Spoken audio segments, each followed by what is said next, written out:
I just left my house. I have an emergency situation. My boyfriend's trying to come seek my kid. I don't have anywhere to go. I'm seeking an assistance with my 1-month-old baby. They have nowhere to live. I'm seeking the birth shelter for me and That's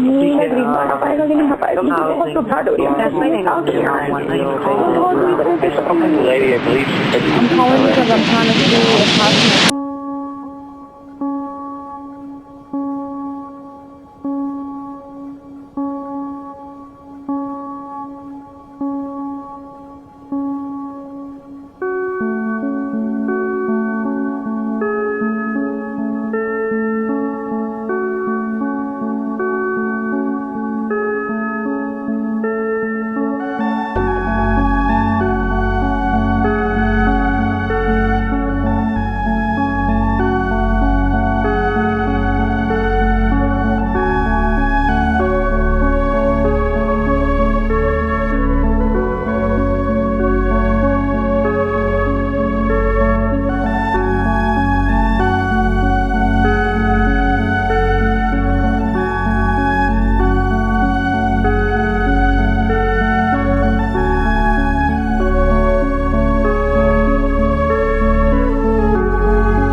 I got married in 2010. There were red flags from the beginning, but I was so in love that I didn't want to notice it. I had gone to file a restraining order against my husband because I was being abused verbally, physically, mentally. The day that I had filed it and gone back for the injunction to be lifted, I had planned on actually lifting the restraining order. I remember like one morning I got up and he was already drinking that day. I thought that everything was going to be okay. I was actually afraid to have my child as part of a statistic of a divorce. So I got my daughter ready and we were just gonna leave and let him cool off and come back later. He kicked me down the stairs while I was 7 months pregnant with my son. And then when I got down to the floor, he was running behind me and picked me up and threw me up against the wall again and started choking me out in front of my daughter. My husband had disappeared for 16 days and had gone to Mexico without me knowing. Left me at home with my child and my 2 stepchildren. He had returned after his trip. That night, or actually 2 days later after he had come back, he had started getting text messages from some woman that he had met over there. He was constantly accusing me of cheating on him numerous times.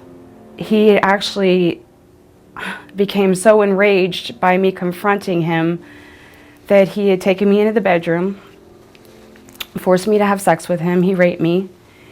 He threw me into the closet. He hit me twice.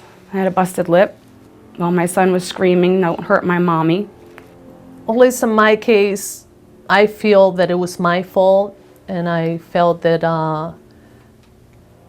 that he might be right for what he was saying or doing, and you start blaming yourself and you try to change and do the best you can. He will say, "I'm sorry, I won't do it anymore," and you want to believe him.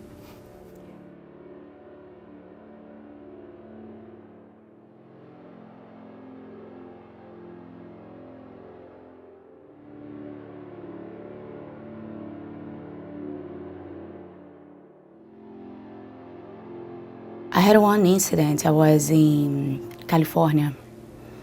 It was me, my ex-husband, and we had a ghost writer and a friend with us, one of football players.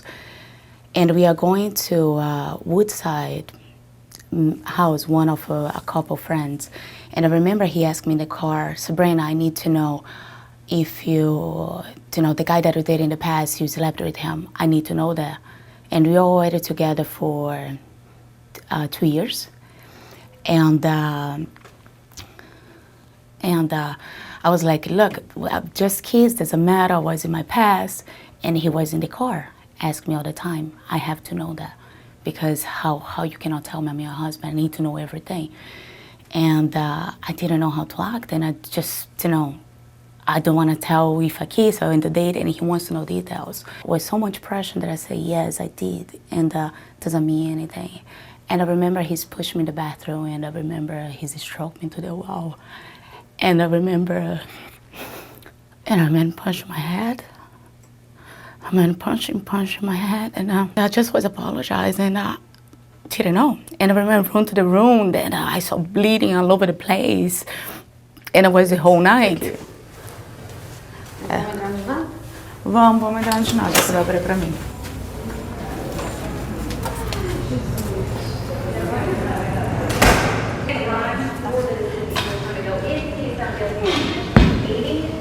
Então, primeiro a gente vai fazer aqui. Eu quero que você faça uma lanche de cada vez, tá? Isso, ombro pra trás, destino alongado, vai, dobra e desce. Deixa eu ver. Eu quero vai um pouco mais pra trás. Ajeita esse pé um pouco. Traz ele mais pra cá. Blanket and everything full of blood, and I tried to wash, and all my earrings was disappear. And I went to the bathroom to wash my face. And I remember looking at my eyes, and I had black eyes. He thought he was right. And I thought that I was wrong. I had to go to a late lunch that day, and I put a makeup to cover. Put a little hat. I was used to do. I had a lot of hats, and I put a hat, and I went to dinner with 8 people, and I just sit with my head down.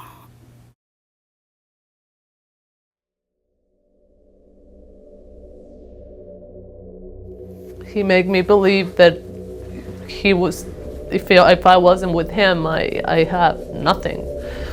And he told me, he used to tell me that I was nothing.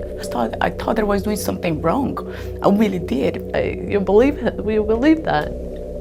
He isolated me from my parents, from my grandparents, from my friends. People I had been friends with for over 20 years were no longer my friends. I couldn't even call them because they had changed their number. Like, they had wanted nothing to do with me. My child had seen me get hit. He had seen me be verbally abused. My stepdaughter had seen it. All 3 of my children had seen it. And they see that they asked us, well, why didn't you just leave? I couldn't. I didn't want my son growing up thinking that it was okay for women to be treated like that and for him to treat women like that.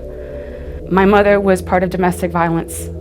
I couldn't. Not that I'm a weak person. Not a weak person at all. It's hard, but it's hard to stay there. You know, it's hard not to stay there. It's just so many things are going through your head, and you just endure so much that you're like, your self-esteem just starts dwindling down. But with me leaving his father, he has a better chance in life not to be that type of person. But I broke the cycle. I took my child out of it, and I'm proud of myself for that. It's hard to make friends with people, and it's hard to trust people because of what I've gone through, what my kids have gone through. It's hard on my children, especially my son, whom I was pregnant with through most of the abuse. He has a really bad separation anxiety. I didn't want my daughter to see that. I don't want her to think that that's how a man is supposed to treat a woman. And I don't want my son to think that it's okay to hit a woman or to talk to a woman like that. How much do you love mommy? A lot. From here to Japan? Yeah? Not to the moon and back? I thought you loved me to the moon and back. Aww. Mm-hmm. From here to the moon? And how much do you love your brother? 1. From here to the moon? Or from here to another country? From here to other country. Oh, that's sweet. Can you give your brother a kiss? Oh, that's, ooh. You do not hit anyone.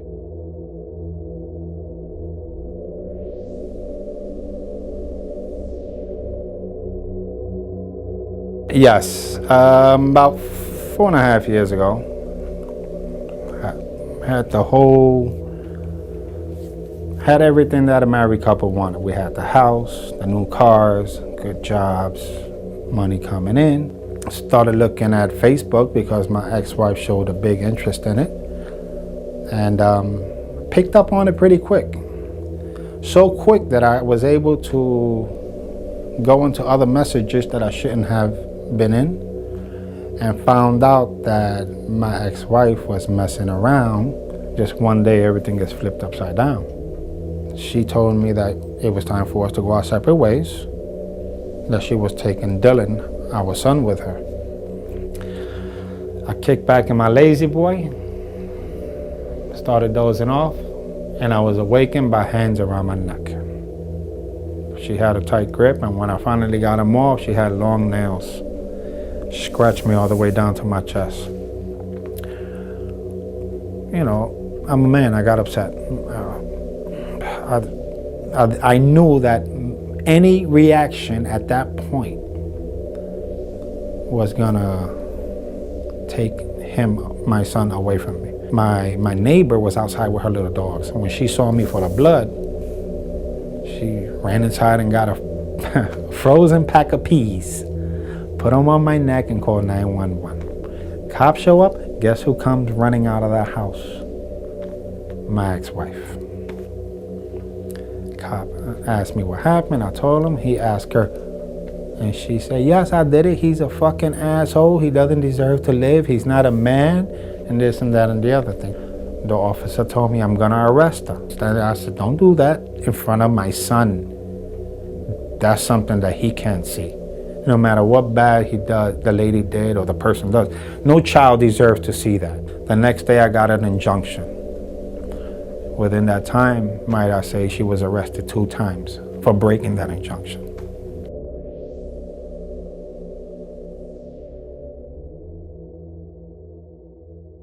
Do you know what? I have to get out. Because if I don't get out, he's gonna put me in jail or he's gonna kill me. I'm gonna lose my daughter. There was people out there that could help me. And a friend of mine told me about Sami and No More Tears. And I had the courage to call, and that was the best thing I ever did in my life. And the one that stuck out in my head with the most was No More Tears. Only because I was tired of crying. I've been crying for 6 years and I was tired of crying. And I just thought the name was really nice. She said, you're gonna find an apartment, you're gonna rent an apartment, we're gonna pay for the first 2 months. I actually called Somi, and she said, I want you in my office today at 2 o'clock. To get a job, get a childcare for your daughter, and then we're gonna get a lawyer for you. She gave me all the information for the lawyer. I talked to someone at No More Tears. They said they were gonna send me like $200 to help me like drive down here to Florida, and that when I got here that they would have like some place for me to go. Many times I had to call her in the middle of the night. She was next to me. I got here and No More Tears put me in like this hotel and told me that everything was gonna be okay. And she lady called and checked on me every like hour. And Somi had actually sat with me for an hour and a half. I went without a lawyer, told her that I didn't need one, that I was gonna drop the restraining order. And she had sat with me for an hour and a half. And she actually talked me into doing what I needed to do.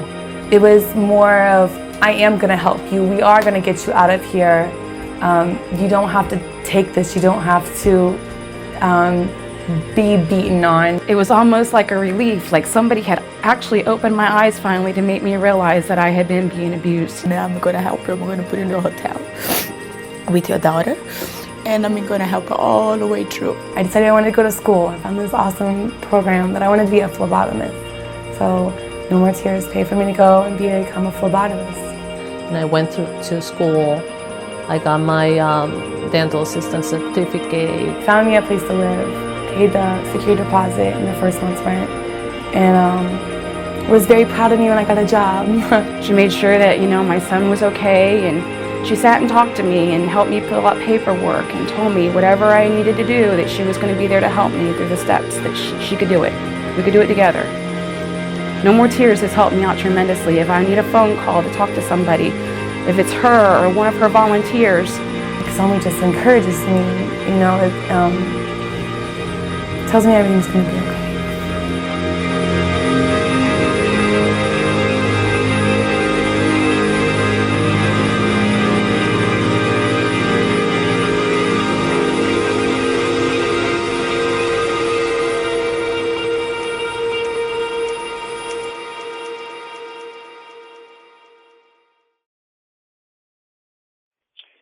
You put me in the Quality Inn yesterday, I called to give you my room number. It's 3286. And I want to thank you. I got actually a good night's sleep last night without being afraid. I'll be here till you come and get me. Thank you. Thank you, thank you, thank you. Thank you.